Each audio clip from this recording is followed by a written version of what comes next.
why is it taking so long? What is the problem with the QCTO? Have they done the thorough market research?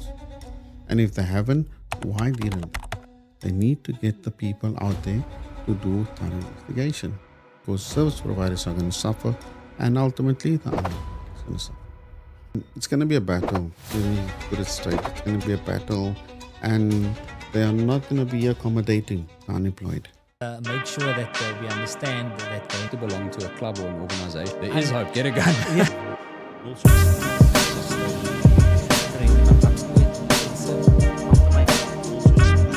sure that it's, I think educated person will say, listen, you know what? Welcome to the Security Guide podcast, where safety meets strategy. I'm your host, Rafee Moosagie, and today, guys, I got a special guest in the house. Mario Firmstone. He's no stranger to the security industry. Mario, how are you doing, man? I'm well, thanks, sir. I'm good. Nice to have you in the studio, man. Long overdue, eh? Yeah, so many things happen in between, and I finally made it to be here. No, that's excellent, man. I think this is going to be a good conversation. Lots to get through. And so just tell the audience a little bit about yourself, you know, a little bit about your background. Who's Mario? Yeah, certainly. So basically, where I started out many years ago, I was even in the security field. Yeah. I studied hard. I have a degree in psychology, and I wanted to work in child protection unit. And went to policing, did my basic training. It was very good in the So you training. grew up in Cape Town, right? Yeah. So I'm Oh, basically from Mitchell's Plain. This is where I Okay. grew up. This is where I was born. Okay, so you growing up, you never turned to, because obviously Mitchell's Plain is filled with gangsterism and drugs, and so like, how did you navigate through that? And maybe somebody in Mitchell's Plain now, what message can you tell them about that you navigated and got yourself not to get involved in those type of things? You know, your upbringing, your parents, your neighborhood where you grew up plays a very important role. Mm-hmm. And I was fortunate that I have had parents that are Mean to were what very you, firm, very family orientated, and upbringing very religiously. And I think that's what was one of the strongest points why I never turned to gang violence or gangsterism, because I always wanted to do the right thing. Nice, that's good. That's good. So it's not actually the area that you're in; it's basically your family and your upbringing, basically. That's right, yeah. Interesting. Okay, so you through school, you basically when you finished school, did you always know what you wanted to become? That you want to go in the security industry, or you just like when you were, getting by, when you matriculated? Because did you know that you want to go in the security industry? No, I wanted to become a psychologist. And why? For what reason? I wanted to help people. Okay. Always wanted to help people. And I went studying, went to university, spent 3 years, and then needed to do my honors. And then, I What university decided- you went to?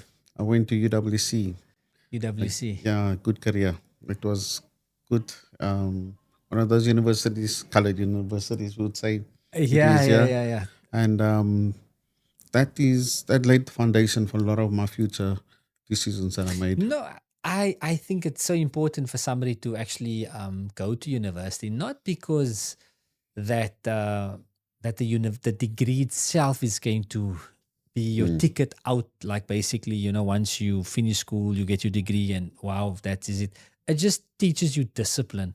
And I think the ones that don't go to university, I've a ruling, and I think I'm gonna, like I always tell my kids, it's if you are sometimes you're unsure of what to do, go to university. Let me explain this why. Because at least you are going to have a framework of, they're going to put you through syllabus, and you're going to have your, so you're going through your networking and your meeting. But obviously in this era that we're growing up now, I feel that we're living in an era of AI. We're living in an era of social. We're living in an era where things are changing so rapidly. By the time you finish your degree, things would have changed again. Unless, let me say this, unless the thing that you need to do requires a degree, like a doctor, a lawyer, a engineer. If that's your field, university is your way to go. But I feel if you just want to go and do a B-commerce and you just want to, just go with the flow and go work in corporate, if you already got your act figured out already before you starting that, then do a part-time course and then go work. Yeah. And then learn your skills and build your brand or something, because we all hear at Security Guide about personal branding. And so, yeah. But okay, so you now left psychology. So how did that look? You finished psychology and now you decided you don't want to do that anymore. What was the thought that's going through your head? Yeah, so what we did then, at the time, I met some police friends at the time, and they were working as not just police officers. A lot of them were investigating officers, and then one of them were working child protection unit. And I realized that whilst I was studying, that psychology plays a big role in child protection unit, how to deal with kids and also domestic violence. So during 1999, I then enrolled the police and did my basic training, not knowing that that was not where I was going to end up, but it was my basis for what I know today in security field. And that was many years ago, 1999. Wow. So you finished. So then, how long did you serve for? Yeah, so I completed my basic training, and while I was in the police working outside, like everybody does, you do your community service. You have to do, like at the time, it was your basic practicals. What police station was it at? I was stationed in on the West Coast. Okay. Yeah, very small police station. So it wasn't active like, No, it wasn't as intense like in the cities. Yes, or town. Yeah. Okay, so it was just, your job was a bit easier. You weren't chasing too much on your. And I think it was good at the time, Portable, the police station that I worked at. So if every policeman want to learn, what it's like for working out of the cities, that is a place to start. And then once you come to city, you realize, how good you have it when you're outside of the city and how much how different the crimes are. And that I realized very quickly.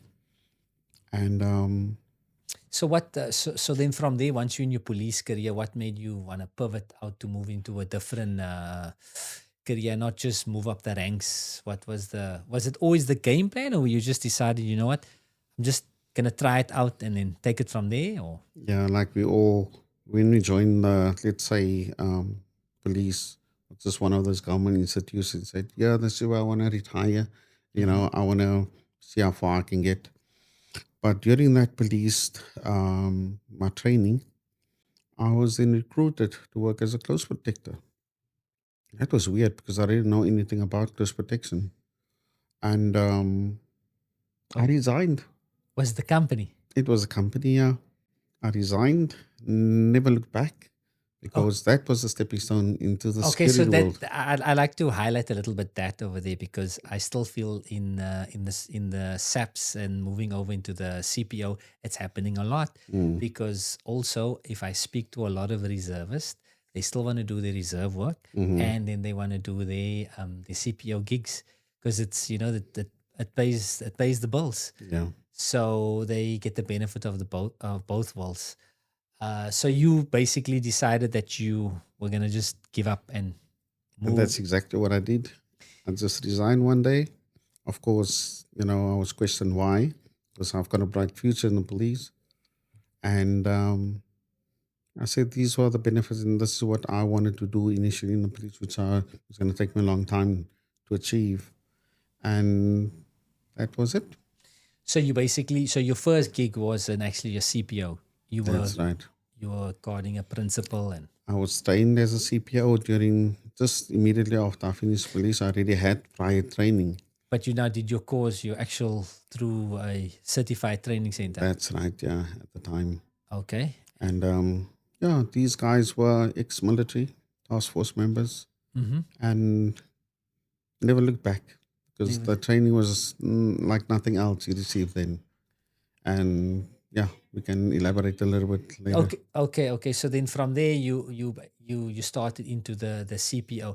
So then from how did you then move from a CPO, and then take us more a little bit, how did that work out? So how long were you in the CPO for?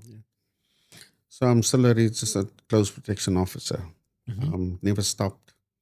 So once I started working, it was all about networking at the time, and I was really good because the training that I received, because it was ex-military, and we seem to have gotten a lot of work from various companies, mostly up in Gauteng. So you used to freelance. Yeah, Okay. So you never went to go permanently working. not permanently, but had constant work. Okay. Nice. So you just enjoyed the industry. How was it back then? Yeah, it was very controlled. There were no fly-by-nights. It was a recognized security officer's job. And although we were registered as security officer, being a close protector, there were not many.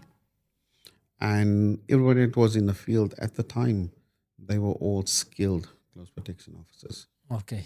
And back then, CIRA was still because obviously it opened up in 2002. So basically, then so you have to go get your grades and do that. Yeah. And how was that? Grades training was it was a joke. It's I like mean, I a- looked at it. You have to do this. This is not for me. But yeah, let's see what it's about. Because most of my law that I've learned in the police, it was better than what it was at Yes. the time. There wasn't actually standards. So, but it was something that we needed to do for compliance. Yes, compliance. know?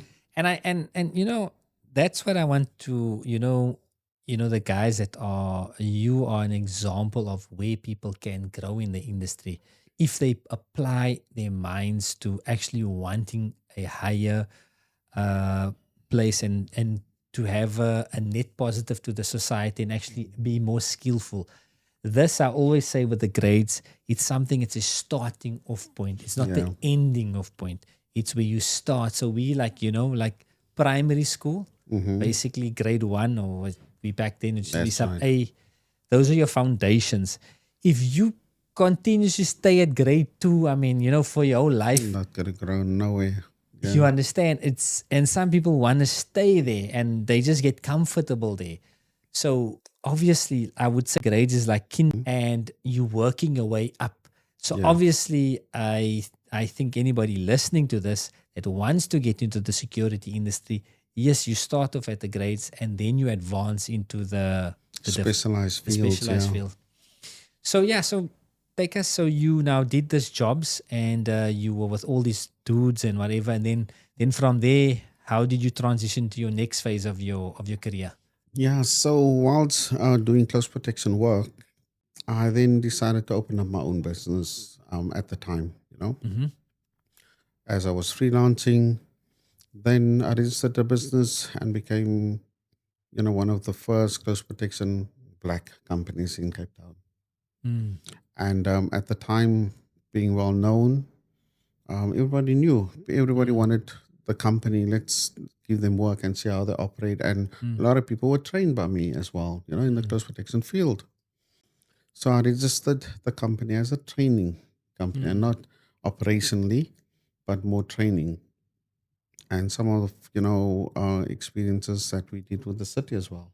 We trained law enforcement, close protection during 2005. Mm. So yeah, it's You've been quite a career. Yeah, I know.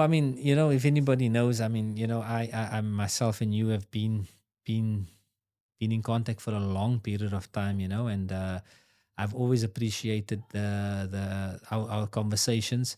Back then, I think we made connection in 2011. I think 11. 2010 or 2011. Yeah, yourself and Mr. Ronald. And it was interesting because I was a young man back then also. Yeah. And I used to just see like you knew quite a lot already in the industry, and it's amazing to see your growth of where you've arrived, and obviously ourselves where we've arrived in the industry. never came overnight. Yeah, And definitely. and you find out the ones that were winning back then, like obviously Sichaba, and I'm not sorry, I mean Chipper, Chipper, sorry, yeah. yeah, sorry, Chipper. Yeah, they're no longer around. Mm, So it's basically I remember because they were the big boys back then when I opened yes. up. I remember when I opened, I was just also at Wise Guy. We were just, and that's why I used to consult with you, and Yeah. you were kind enough to help. And I see you still you're still on the journey of helping and serving. So yeah, it's time. I must say your CPO cause it is a good cause. So okay, so you transition into the CPO. So explain to us a little bit now. If somebody wants to, is there anything more you want to share on your journey that maybe I never asked? Little on the on. Yeah, I think progressing from having started the business, um, it was good that I started training my internal families as well, and then currently my son is running the company.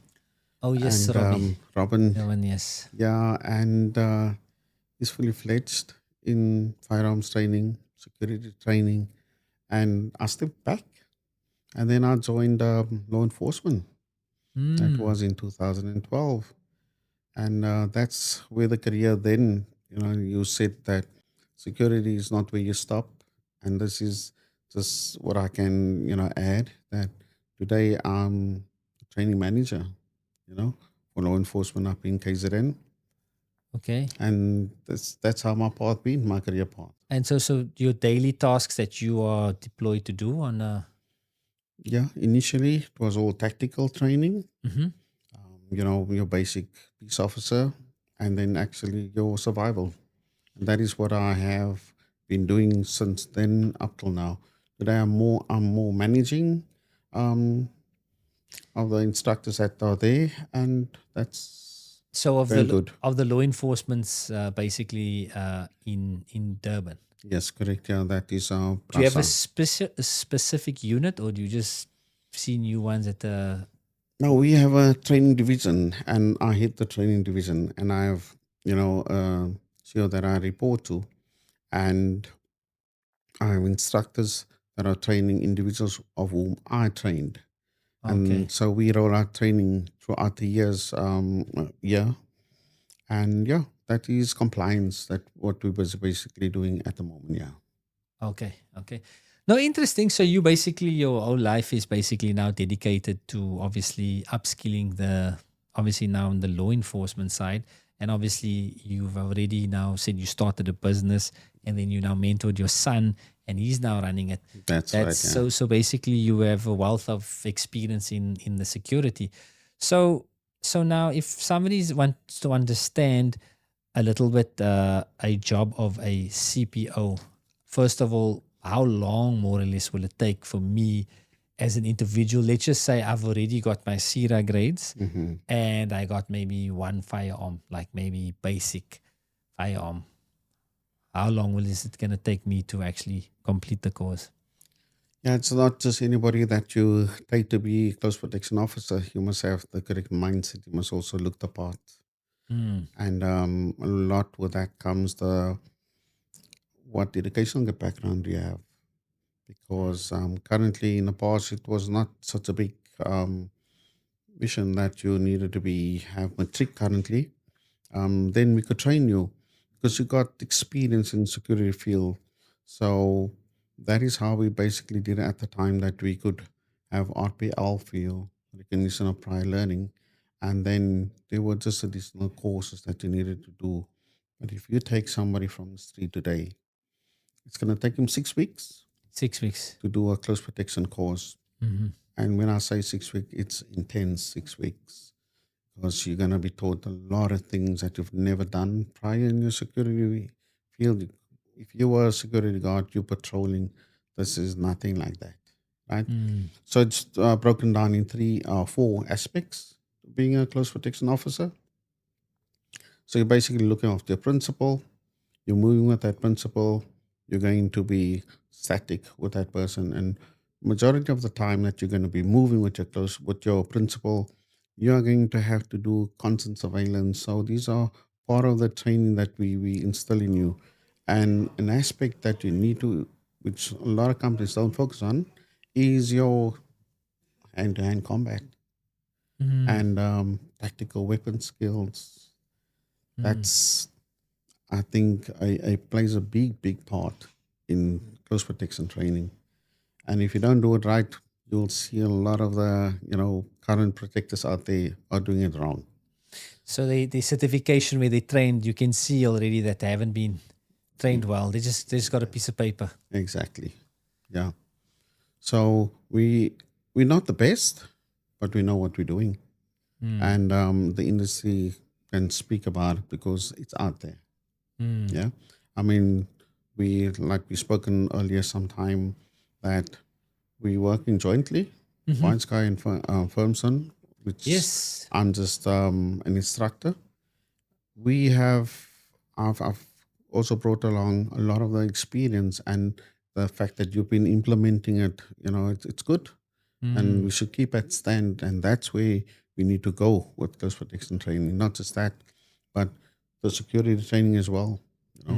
That we always maintain that these high standards, and that is what's going to let the industry flourish. No, that's good. I mean, it's interesting. So what you said, it's about, and then what are the mindset of somebody that wants to become a CPO? Like, what characteristics are you guys looking for? Yeah, so definitely professional. Must be able to communicate well, and discipline. These are three key factors. Yeah, you don't need to be intelligent. We can teach you skills. How to remember certain things, but if you don't have discipline and you don't love what you do, you're never going to be happy with what you're doing. It must be a passion for you.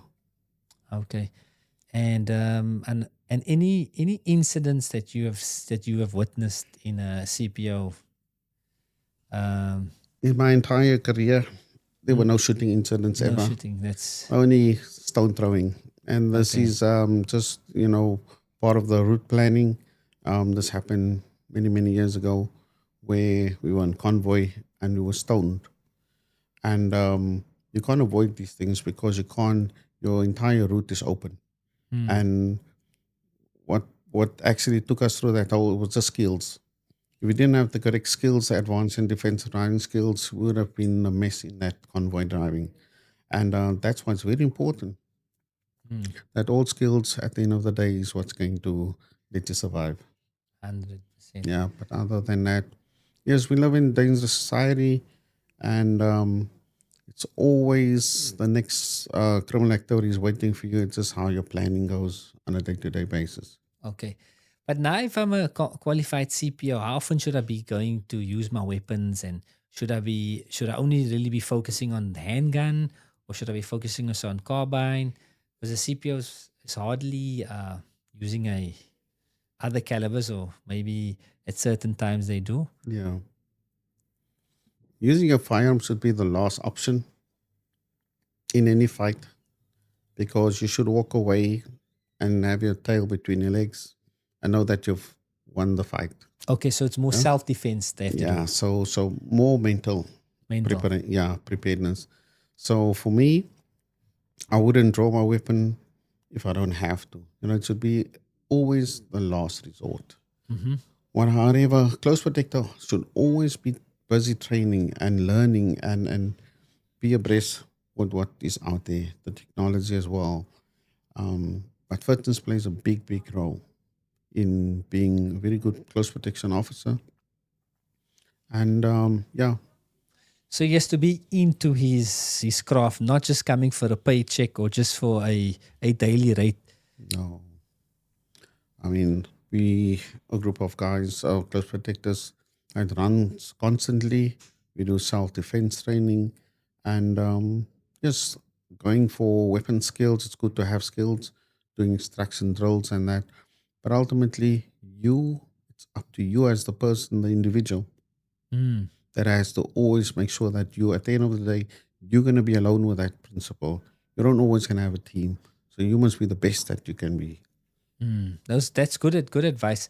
But okay, so I want to take us just a little bit about now all these big things that's happening in the industry with the different certified boards. So maybe we can shed some light on that. And so what's your viewpoint now with regards to the certified boards? Like, what should the consumer or the client now look at if a company is registered with Because we're talking compliance with SASSETA, the PFTCs, and QCTO? and SETA. I mean, they're all custodians of security, And currently, all service providers are registered with SASSETA in terms of training. SETA is the regulator for security. So once you have your training completed, SETA regulates that. And PFTC regulates firearms compliance at the moment. Although it is a state who's responsible for that. We're talking about policing function. However, they are currently doing compliance, which is very good what they are doing, because when you look at firearms currently, it's more controlled in terms of training, right? That is the role of PFTC. So they are mostly regulating, what standards needs to be there, control over the training, not selling of certificates and things like that. It's much wider, but the fact that they are working together, as well as QCTO, which is now the new regulator for firearms training, I must say, it's a long road of what. Are they going to be the new regulator? Yeah, QCTO is going to be regulating new firearms compliance, so occupational skills, which are going to be presenting in the near future. It's already started. I was part of it, workshops where SASSETA, QCTO, we are basically introducing new firearms training. Now it's going to be rolled out, and I think it's going to work. However, there's a lot of work to be done. The standard's going to be very high. So to understand, so the current form that we find ourselves in with PFTC, LMS books, like maybe one of these big service providers, the 2-3 biggest ones, the end game is that QCTO want to be the regulator, with the upload of statements is going to be via them. Yeah, it's definitely going to be working like that. Currently, they're not equipped to do that. And that is why PFTC is regulating that. Currently, it's working very well. And I just hope that they are going to play a very important role and even work with the QCTO in terms of regulating and make sure that compliance is still. So it wouldn't go to SASSETA then? SASSETA is just basically administrative currently. On behalf of QCTO? Yeah. But at the moment, the way it looks, that that QCTO will not be ready for the extension that we have up until next year. We might get another extension. Possibly or possibly not. I believe so, yeah. There's a lot of groundwork to be done. This started, I think, this year. And we're still going to be going through the PFTC and work together with SASSETA jointly, the way it's currently, until QCTO is ready for the industry. They are not ready currently. No, I understand, but we've been long in this industry, like myself. I know you much longer. I'm like 15 years in the industry. So I do remember a time when SETA, our company, there's actually 20 years, Wise Guy, the other one, when I took over, it was a little bit. So if you look that SASSETA and SETA, there was a moratorium that was put on in 2006, meaning that SETA was no longer, they couldn't open up training centers. Currently in the situation that we have now with SASSETA and QCTO, which you can't open up any SASSETA accreditation. So hear me out. So then what happened was that obviously SETA was supposed to relinquish power and SASSETA was supposed to take over training over that period of time. So it wasn't. So if we're looking at 2006, I could be a year or two off, if somebody wants to fact check me, but that's up until 2018, because I went to SETA also. They called me in like just before that, before they were going to lift the moratorium. So before they start, so then they allowed training centers to open up again. So that means it was how long battle is that now? That's like over 12 years, 20. So it's basically 6 to 18, yeah. yeah, 12 years. 12 years of two institutions having a power struggle. Because obviously you know what politics is happening. Correct, because yeah. obviously people want them to move away. Because had that happened, SATA would have lost the trainings, meaning that the course report fee and all that over there would no longer go via them. It means it would have gone through SASSETA. Correct. Because in South Africa, I'm speaking into correction, there's like 20 or 19 or 21 SATAs, and anything that is training has to be on the SAQA level. You understand that? Yeah. So if it's not under that standard, then it can't be classified as whatever training. Correct.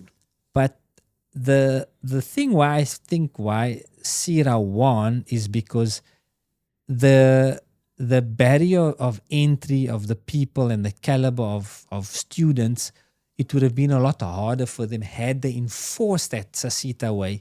Because a lot of these guys, I mean, I've trained hundreds of guards and I've in different provinces. So I'm speaking of very much experience. And this is so the way that they won is that I think that they understood the market. And the guy that is sitting in Eastern Cape, that is in the location somewhere there, that is from a farm, he doesn't speak English that well. Yeah. He doesn't know technology that well. So for him, the only thing he's thinking of is how can I feed my family where I can get that basic salary. So for him, he comes in, he purchased the book. So he comes for the training, the 3 weeks. He's not thinking what we were just speaking about a few moments ago about specialized and tactical and all that great stuff, you know. The only thing he's thinking about, He needs to get a job. He needs to get a job. He needs to feed his family, and he needs to sustain his kids, and that's what he's thinking about. So that is what the grades does. It's basically perfect for the unemployed South African that is sitting at home or struggling at some farm or somewhere that wants to come to the big city, and then he gets paid a regulated salary, which is governed by the bargaining council, which is governed by all the different boards, and he can earn a decent salary. So had SASSETA take over, then how would they have waited 6 months to a year? And that man is, Certification. do you understand? So people are only thinking what is, when they're sitting in the boardroom, they're thinking of, you know what makes sense. Yes, maybe it's not the best education that they're getting. Maybe it's not the best level, but they don't understand that the guy in the South African, they need to understand the market. So my question is now, I know I gave you a long, and it's generally for the audience, if they listen, you know, they can get some history about it. But it's now that I find myself in this battle where I, as the service provider, if it's QCTO, we are registered with them. If it's SASSETA, we register with them. But at the moment now, we as the training provider and the student are suffering at the moment because it's a power struggle. It's so. Do you think that if I watched that one video of Debbie that from 2010, QCTO has been around 15 years, they haven't got their act together. So what makes you think that in another few months, which is our extension, is still that they're actually going to get it together in the next couple of months? Or how much times are they just going to keep extending? Well, they're currently being involved with the process of how they want to roll out the new skills, occupational skills. It's going to be a battle. Let me put it straight. It's going to be a battle, and they are not going to be accommodating the unemployed.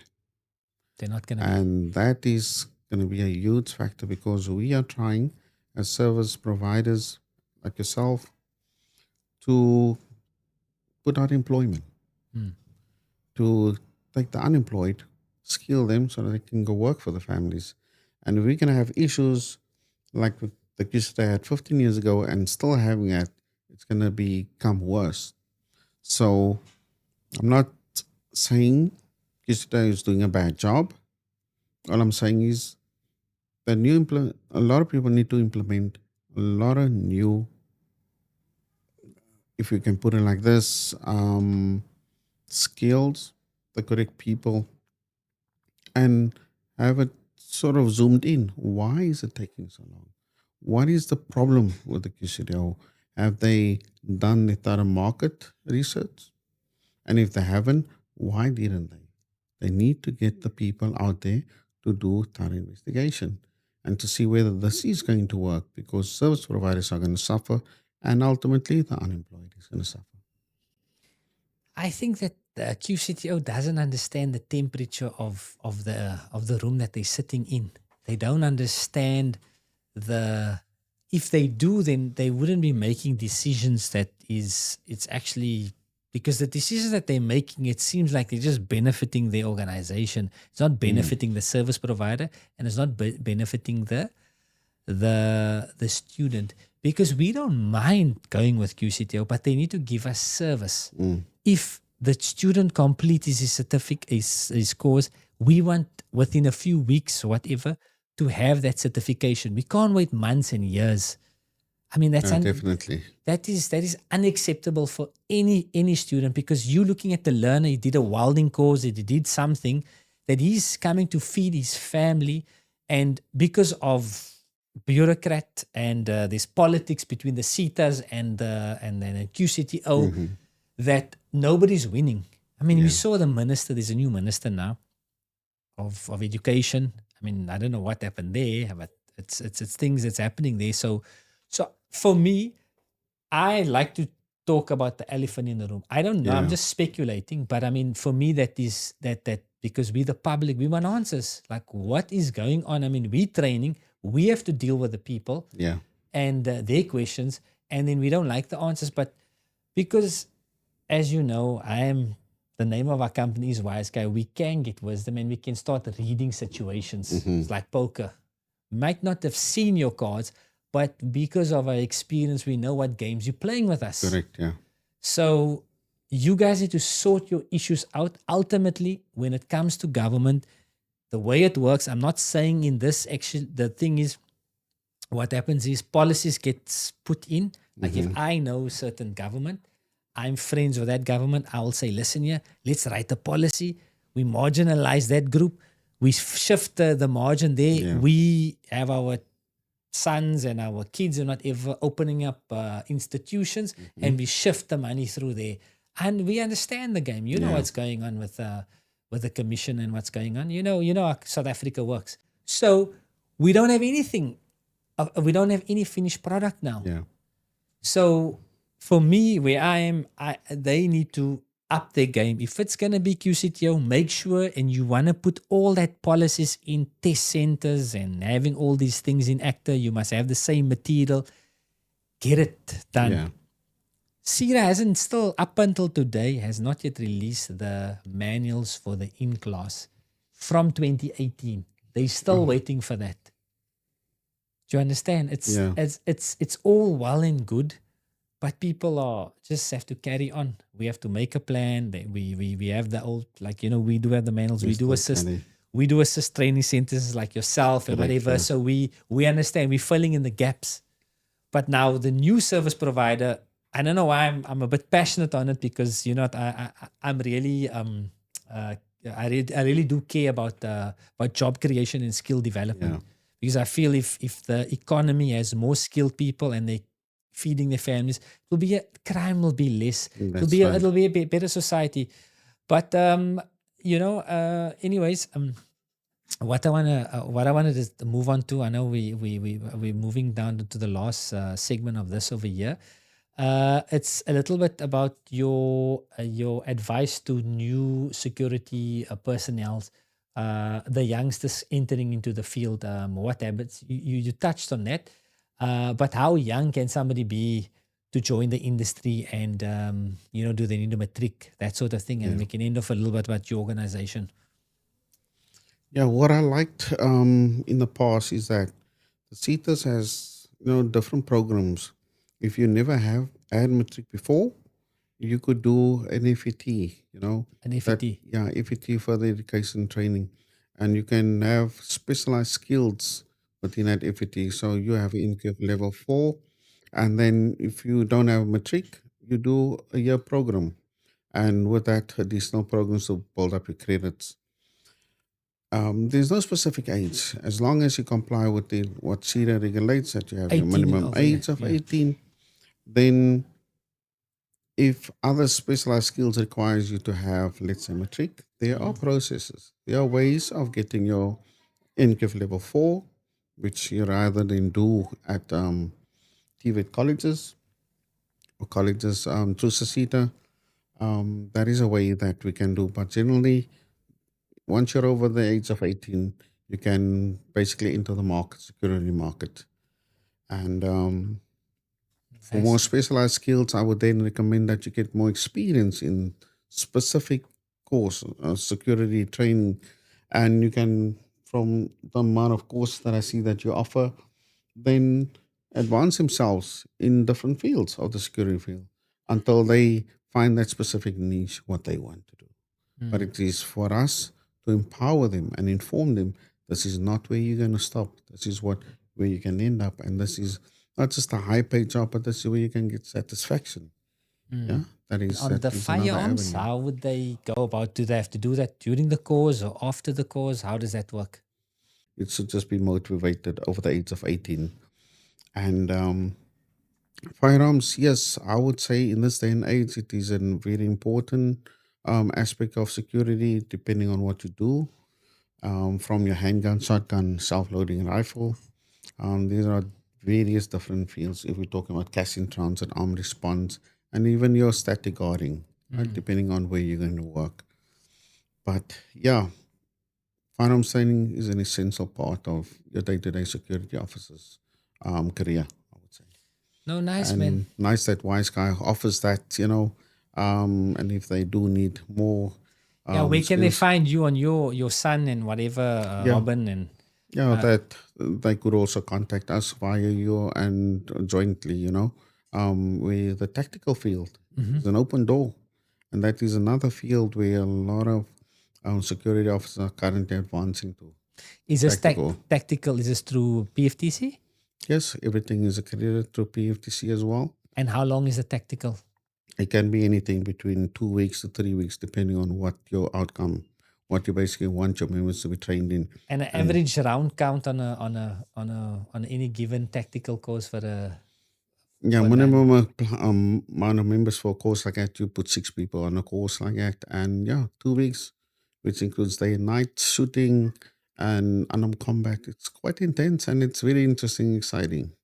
So it's a know? course somebody should look at if they finished all their firearm courses. Definitely, yeah. Should do tactical. And that's a prerequisite when you want to work in close protection. It's just an added advantage for you. Yeah.